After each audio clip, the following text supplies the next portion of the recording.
चालली पुण्यांदा माहेरी वाटतं. नवरा चांगला आहे तुझा. नुसता नवराच नाही, सरकार बी चांगलं आहे माझं. बायकासनी एसटी बसच्या तिकिटावर 50% सूट दिली आहे. सांगतीस काय? हा, पण कधी विचार केलाय ही योजना बंद झाली आणि दुसरं सरकार आलं तर? म्हणूनच माझं मत भाजप महायुतीला. भाजप महायुती हाय तर बायकासनी एसटीच्या तिकिटावर 50% सूट हाय. ब्रिजच्या खालून भेगा पडलेला आहे, फक्त त्याच्यावर प्लास्टर मारलेलं आहे. तो ब्रिज जो आहे ना कोळमचा, तो कधी पडू शकतो अशी अवस्था आहे. त्या बिचाऱ्या माणसाने ब्रिजच्या खाली गेला आणि खालून शूटिंग केलं.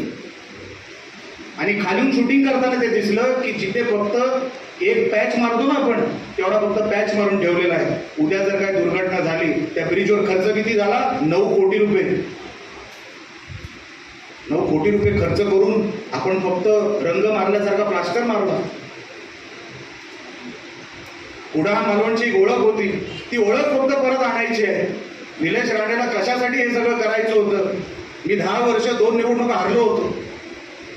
मला राणे साहेबांनी अनेक वेळा विचारलं, रवी चव्हाण साहेबांनी विचारलं, निलेश तुला MLC हवी आहे का? मी म्हणलं नको साहेब.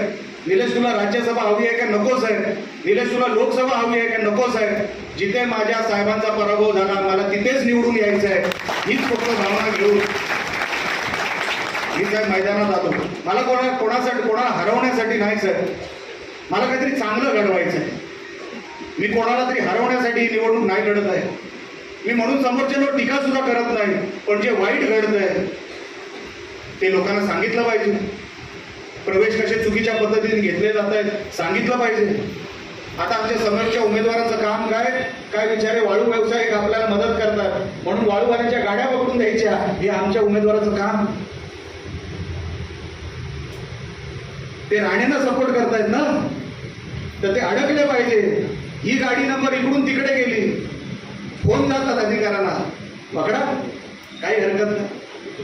अजून किती दिवस पकडापकडी करा? 15 दिवसानंतर मीच येणार.